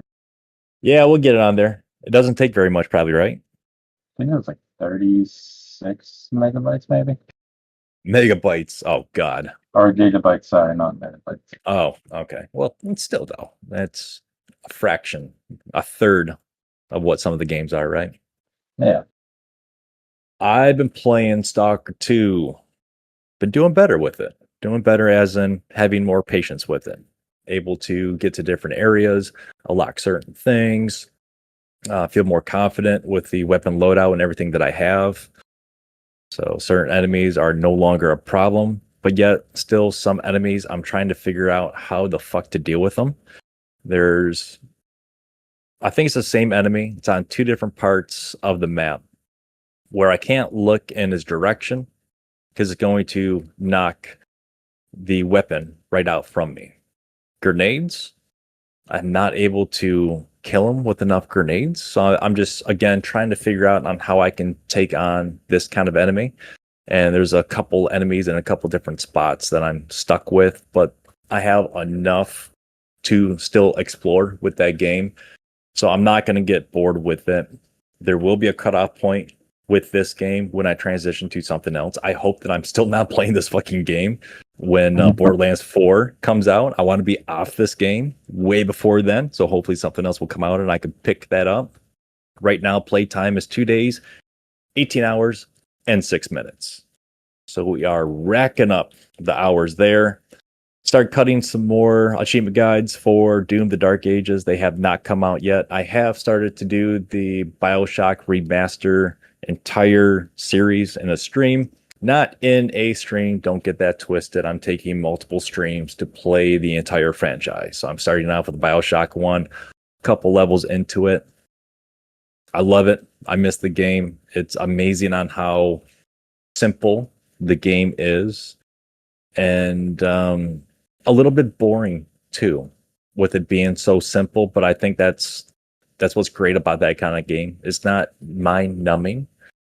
You care more about the story because you can kind of do less in the game itself. You're not worrying about having to do certain things. Although with the first game, to get certain tonics and certain plasmids unlocks, you need to take a shit ton of photos with your camera. I'm at that point in the game where it's kind of fucking annoying. But haven't touched it since 2017. It's nice to get back into it. I'm looking forward to playing that again. Don't know if I'm going to pick that up within this next week. At least within the next 2 weeks, I will be playing again. Probably on a weekend. I might do it on a weekly stream. I do stream every Tuesday, 11 o'clock Eastern Standard Time, 11 o'clock at night, PM, I should say, until roughly 1 in the morning, Thursday morning. Besides that, Halo Infinite. I'm in bed by then. Yeah, a lot of people are in bed. A lot of people are sleeping. I'm definitely not somebody that likes the 9 to 5. I'm more of a person that is a midnight owl. I don't mind not seeing the sunlight. 9 to 5. I'm a 7 to 3. I'm up before that 9 to 5. So I grew up as a kid being a 5 to 9, and maybe that's what just killed it for me. I don't know if that's what did it. Me being born at night has something to do with it. I kind of think it does, but I'm not going to get into that. This is not one of those kind of podcasts. This is for video games. So we're going to keep with video games. Other games that I've been playing, got everything done with Operation Legacy. They're on Halo Infinite. And I have moved to another first-person shooter, Splitgate 2. Been playing a lot of it. It's severely frustrating streaming it, or at least me playing it with the mouse and keyboard, because I don't have a cursor on my screen. Thankfully, when my cursor is over something, it will highlight. But I need to find where my cursor is on the screen. So finding the closest corner to where I want to try to go and navigate is a pain in the fucking ass. So fix your shit. That's all I'm saying. Please. It'll be that much more enjoyable. It's free to play. What do you expect? I understand that it's free to play, but I shouldn't have to spend 5 minutes to attach a fucking attachment onto a gun. And that's one attachment on one gun. God forbid if I want to do 2 attachments, or if I want to try to compare attachments. It's just blah. That's all I'm going to say. It's a fun game. I enjoy it. I'm starting to see that more and more people are becoming a lot better with that game. It is fairly new. It is becoming, I don't want to say dated, but it has been out for a little bit longer now. But nevertheless, going to continue to probably play it for another couple weeks, give it a shot. I'm definitely not going to be dumping any money into it. No game passes, nothing crazy, nothing like that. When it comes to watching stuff, I did finally finish the HBO show Chernobyl. It's good. Recommend it. The Lost Tapes of Chernobyl, pretty much turned it on right after that. So I'm thinking, since I've been on a Stalker 2 kick, which is Stalker 2, The Heart of Chernobyl, and this is kind of rolling into why the fuck I'm watching this kind of stuff now. Both good watches. And then I sat down and I watched a over 2-hour movie called Leave the World Behind. I will give a recommendation to you on if you want to leave 2 hours behind, then give it a shot. For me, I want my time back. It was just there were parts of the movie that it was good, and there were parts that it was like, why is Julia Roberts running to the middle of the forest without really any clothes on, and she's got no shoes on, and she finds her kids randomly, or at least one kid. I'm not going to give away too much if somebody out there wants to go ahead and try to watch it, but it doesn't make sense. There's a lot of weird camera angles and shots. I don't care for the massive amounts of CGI. I believe that it could have been done much better. Kind of bummed to see the actors and actresses in their roles, because I do not believe that it was, I don't want to say it wasn't good for their careers, because I'm sure they got paid, right? They have been in better films. I will say that. Another thing, right? Hey, Kevin Bacon's in this. Sweet. God damn it. I think he showed up like the last 10 minutes of the film. I was like, gonna say, what happened? He died 5 seconds into the movie. No, he's just some fucking redneck with a shotgun on his front porch. Again, I'm not going to give away too much of the movie. If someone wants to go out there and give it a shot, let me know what you think of it. If you do, sit through 2 hours of it. I was moving around a lot. I actually stood up at one point, like at 1 hour and 30, and I stretched and I sat back down, and the wife was passed out. All 3 dogs were passed out, and I said out loud, I can't believe I'm still fucking watching this. But I was already over halfway, right? So I'm going to give it a shot. Maybe towards the end, it's going to make sense. And just, no, it's too fucking slow for me. Sorry, just too slow. Anything you've been watching? Anything that you've been playing on the mobile device you want to play more of? We did talk about earlier, Grand Theft Auto. You do the role playing. I watched Thunderbolts. What the hell is that? Sounds like a kid's show. It's like that new, it's technically now called the New Avengers. Oh, I know what you're talking about. All right. Mhm. How is it? Any good? Yeah, I liked it. I enjoyed it. It had it's like quirky moments, but it was still pretty good. I watched Independence Day at work 2 days ago. The first one? Yeah, and then we watched The Day After Tomorrow. And then I suggested we watch Armageddon, since all the movies that we were watching had to do with disastrous destruction. events. Death to the world. Keep it going. All right. Jesus. Yeah, I've been doing like the GTA RP, but like I haven't done it a lot like in like the past few weeks, just 'cause just getting back into like the flow of work, and work's just kind of been busy. So I just been playing, um, like I said, Dune, and kind of just that mecha break a little bit. You enjoying Dune though? Worth the money for you? Yeah, it's fun. Yep. What about that replay value? Can you see yourself playing it in a couple months, or putting it down in a couple months and picking it back up? Oh, most definitely. Like, I mean, haven't played I haven't played in a little bit, like at least probably since Wednesday this week. So it's been a pretty few good days. This week in gaming history, for the younger listeners out there, these two are for you. PlayStation Plus has turned 15 years old. It came out in July of 2010, and it had a very strong lineup when it first came out, with likes of Diablo 4, King of Fighters XV, I don't know what the hell that is, and Just Int. I think Diablo 4 was probably the biggest one off of that, but also Raid Shadow Legends launch anniversary. So that came out July 4th, 4th of July, weird, in 2014. Still though, that game is going strong.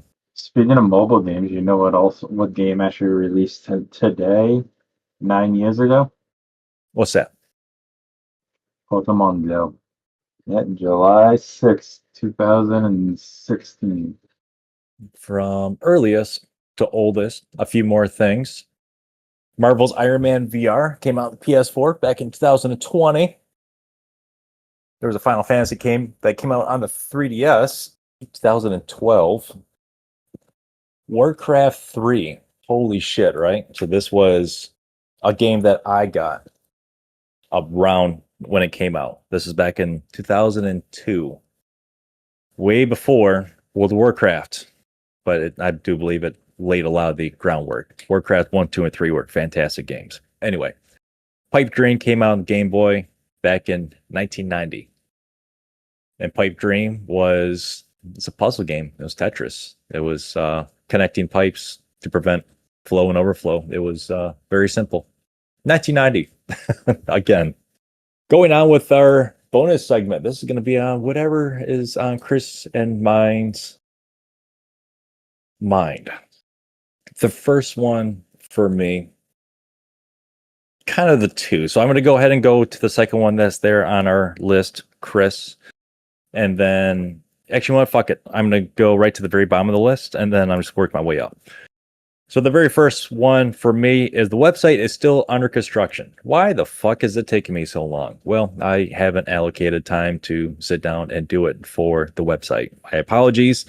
I had time to do it here this week, but other things came up, and I was able to get in a good couple hour streams there, but also working on other projects on the side too. Please keep in mind out there, just like Chris and Fable here as an audience member, we all have lives outside of what it is that we're doing. So the website will get up at some point. Bear with me. Continue to have patience. Listen, did you get those Legos you were talking about the other day? That's all I want to know right now. Oh, so my you're talking about God. life and everything. So I figured, you know what? Like, I'll kill two birds with one stone. Put me on the spot, are you? Yeah. Yes. So what I ended up doing is I got up super early and I did drive all the way out to the fucking Lego store and a mall that's over an hour and a half away, and I did get my fucking Lego set. And I also got 2 bonus Lego sets because the one set was over a certain price. So I did get that. I did not build that. So I had that one, which is the Shelby Cobra. I do have the Lego Batmobile, the old Adam West Batmobile. And I do have that Xbox to build up too, the Mega Blocks. So I'm backlogged. I have the Adam West Batman cowl. What's that? The Batman cowl that they released on the like the Lego. I have the Adam West one. Very nice. Yeah, I did see that they had a couple more Star Wars ones. They had some Fortnite ones, cool Minecraft ones. I mean, they have a lot of cool stuff in that store, and I think they were really trying to bait me, and they did a good job. They said, "Hey, if you're going to continue to shop," and I said, "Oh, I'm just window shopping." Okay, well, if you're going to continue to window shop, you can put your Shelby Cobra there on the register, and we'll watch it for you. I was like, "All right," because like as soon as I got there, I saw that they had 4 of the Shelby Cobras, and then while I was standing there, somebody come up and took one, and then there was another group of kids that walked up too, and they were looking at it in that general area and said, "Nope, I'm going to take mine right now." And I was walking around the store, about 10 minutes go by, and then like, "Oh, yeah, just go and put that there. We'll look after it." It's been about another 10 minutes in there. I did not get anything else, but God damn it, I was so tempted to spend a lot of money there. And yes, they had the Millennium Falcon and the Titanic both next to each other. Did you buy them? No, I think that's why I was there for so long, is I was pacing, and I didn't want that regret. And it's not a regret. I eventually want to get it before they retire one, if not both.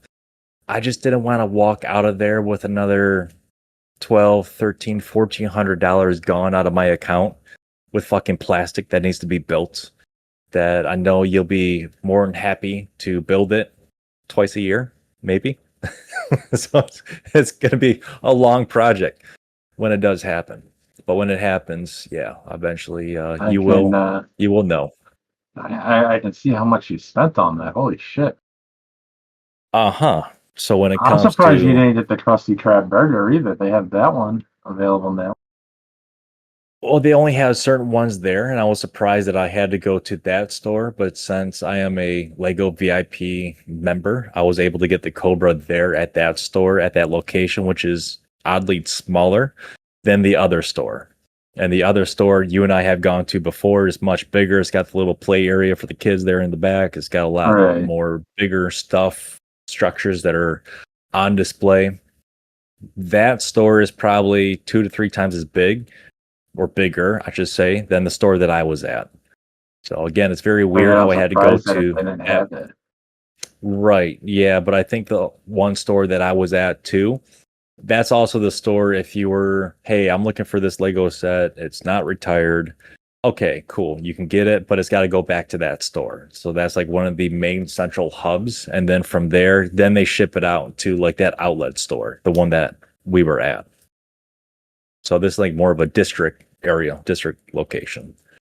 Nevertheless, though, let's go ahead and go into this. So I did not experience this until about 4 days ago, and it's been happening every single fucking week for now going on a month. And it is people that are riding their pedal bikes down the middle of the fucking road. And I'm not talking like down a center lane, like a left turn lane, and they're just riding their bike without any reflective gear or anything on. I'm talking there's 4 lanes of traffic, no center turn lane, and they're in one of those 4 lanes of traffic, usually in the middle, in the fast lane. Not giving a shit. And they're easier to spot during the day, but at night, oh my God, it's worse than seeing a fucking deer. Because you're lucky if you got a street light that's not burnt out in the distance and you can kind of see that cross path to go into the way of the street light. Oh, okay, well, there's something there. No, you don't get that. They're like fucking right up on you and they're there. So I really don't like seeing that, especially when there's fucking sidewalks. Use the sidewalks. Holy shit. It's not that hard to use a sidewalk. They're also not always allowed to drive on the side, like to ride on the sidewalk. But I get where you're coming at, though.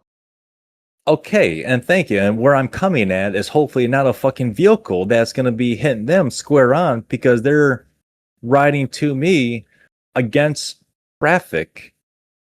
It doesn't make sense. And if you're gonna ride on the side of the road, okay, go with the flow of traffic in the far right lane, as closest to the ditch as you can.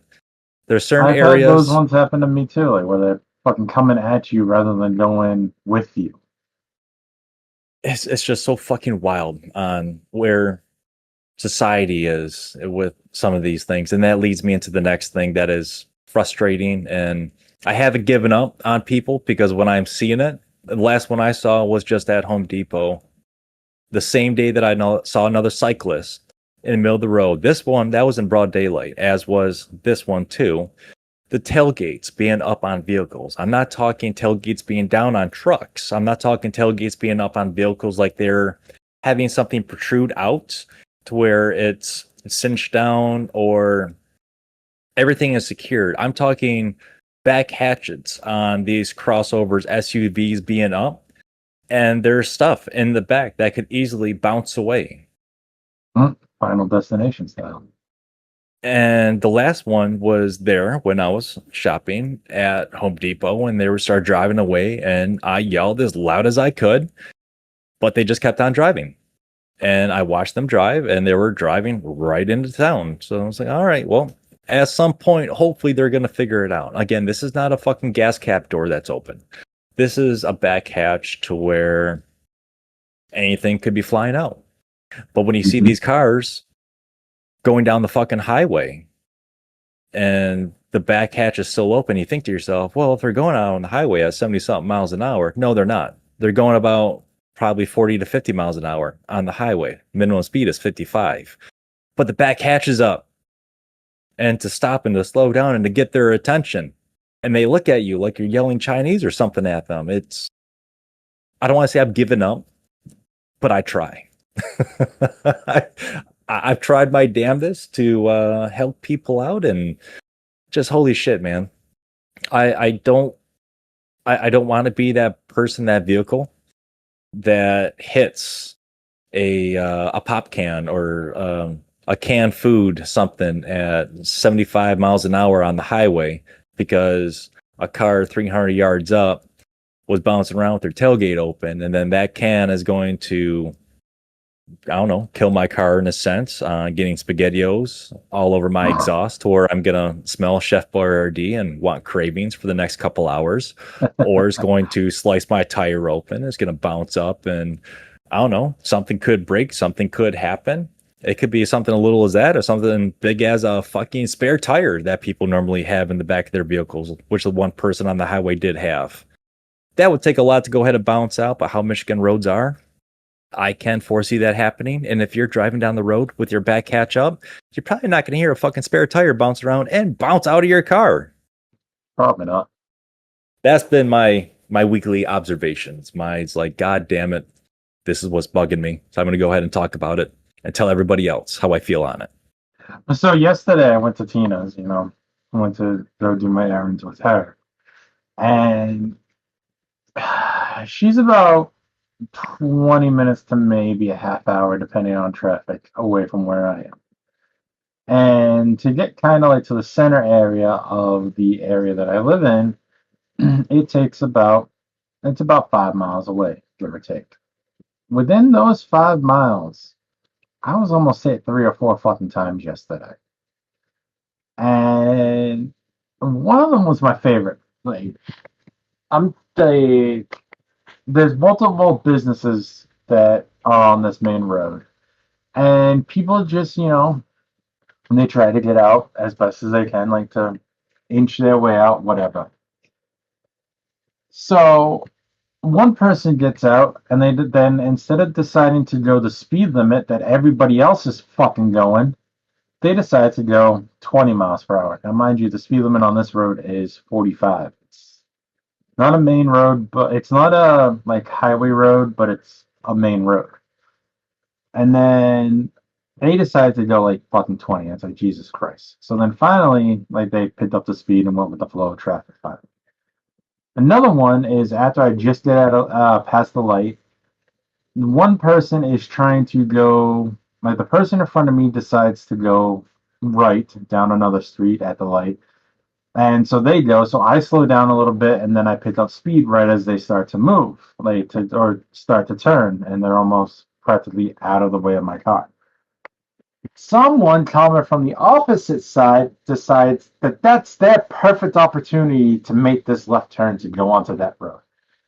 And I had to slam on my brakes. It's like, you dumb fucking person. I want to say a different word, but I'm keeping my mouth shut with that word. I know. I've been in the car with you before.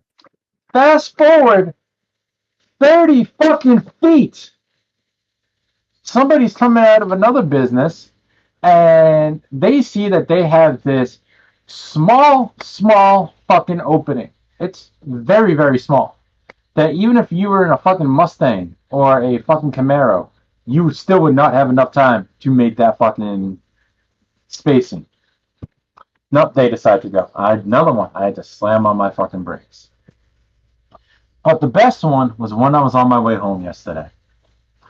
And a car that pulls out. And now, mind you, at this part of the road, like, this is a little bit further. Like, this is actually more by my mother rather than down by me. This road is also a kind of big residential area. So that speed limit is 30 to 35. And this car pulls out. Now, mind you, they had plenty of time to pull out before I even got there. And they still decided to pull out right as I was getting closer. They decided to go 10 miles per hour. And now, mind you, they're still fucking going 10 miles per hour, even after getting on the road. Speed limit's 30, and you're going literally 20 miles less than the fucking speed limit. I looked for an opening. I had my opening. It wasn't a double yellow. It was a solid yellow, and then the Morse code yellow. I took my opportunity and I passed the fucker. And I got up about a good distance, looked back in my rearview mirror after a turn, and I was already stopped in a little bit of traffic. Probably 2 minutes go by and that guy still never showed up. And it's like, dude, you're driving that fucking slow. Get off the fucking road. And you're from Massachusetts. So that means when it comes to driving, people need to mind their P's and Q's or you're going to be up their ass. I mean, I wasn't planning on being up this guy's ass, but you fucking pull out in front of me like that and then decide to go 10 miles per hour, I'm going to be up your ass. And if you don't go faster, I'm going to pass you. And then I'm going to give you that fucking stare down. Well, I'm glad everything was okay. I'm glad you didn't get out of the vehicle. I'm glad nothing happened. Road rage is a thing. Don't fucking participate in it. I thought about pitting him. Well, it's a good thing you didn't because we wouldn't be able to do the podcast. And I appreciate doing the podcast. Appreciate not getting that phone call of you have a collect call from the Correctional Institute of Boston, Massachusetts. Trust me, if I'm calling anybody, it definitely ain't you because you're too far away. Yeah, and I don't have Venmo, so I really can't Venmo you any money. So you'll be kind of stuck. Apple Pay will work. All right. I think that we are going to be good for the podcast. I mean, I'm done with my rant, and I said that I had a rant for you with what you indicated, and I gave you my rant. I appreciate that. I do have a few things to go ahead and take care of for the rest of the day. Appreciate Fable Wick hanging on here in Discord. Chris, thank you again for signing on to Discord and doing another podcast. This will come out within the next week, and probably within 2 weeks, we'll go ahead and have another podcast released. So at least one more podcast for the month of July.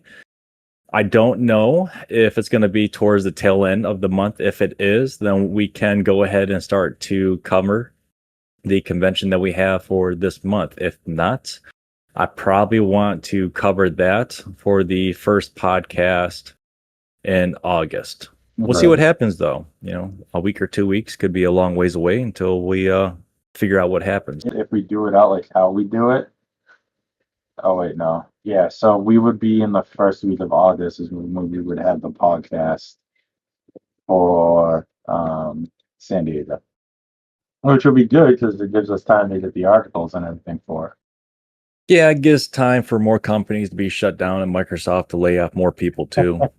It's been I don't want to say it's been a null in the industry right now, but we're kind of at that point to where things are projected to come out, but maybe this is going to put a damper on a lot of things that we're expecting to see this year. And I don't know if it's going to push a few things this year into next year, if the game companies are going to be able to still produce what they're able to. But I think until the next podcast comes out, I got my line of games that I'm going to continue to play. Feel free to follow me on Kick and Twitch. You can interact with me on there.